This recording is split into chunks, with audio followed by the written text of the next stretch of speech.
I think when Brother Agathon begins to talk about gentleness, he begins by remarking that gentleness wins for itself the friendship of the pupils.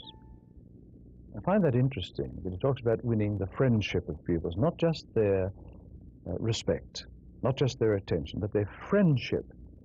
And he says it wins their affection as well.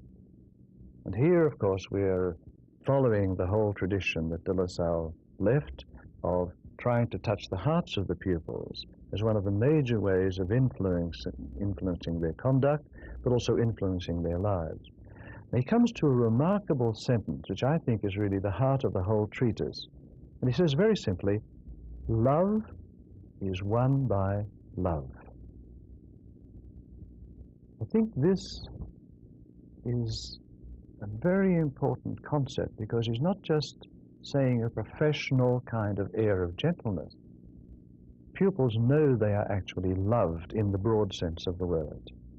And I think that gives rise then to a number of clear directives as to how this virtue of gentleness is to be cultivated. For example, you must try and avoid the defects. If you're talking to pupils about avoiding coarse manners and coarse language and things like that, you must model it yourself. That must be part of your gentleness to them. You actually are gentle to them, and you trust them and esteem them so much that you're not prepared to offer any kind of undignified, unbecoming behavior in their presence.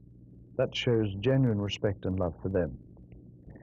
He brings in other things which we'd expect from that 18th century, order, policy, etc. But he said it's not to be stern and irksome. It's not discipline for its own sake, not to be a kind of prison discipline. How's this going to be achieved? Well, he says by showing equal kindness to all. Sure, we've all learnt this as teachers. There's to be no favoritism, no apples for the teacher. At the same time, it's to be gentle and at the same time vigilant. I find this an interesting kind of balance. So if it's gentle, it's not weak. Indeed, again and again, he will put gentleness and firmness side by side and say that this gentleness must also be firm. Pupils know that it's going to be firm. What he wants the teacher to avoid is any kind of language or conduct which he would call shocking or abusive, or language which is biting. I think the other side of that, he shows us what to avoid, he says pupils can make known their difficulties. I find that interesting.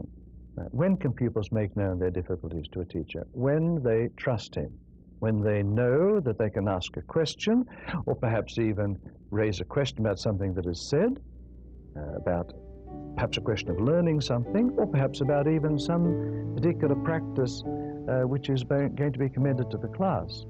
If they feel they can make some kind of remonstrations with the teacher, then I think that says something about classroom climate.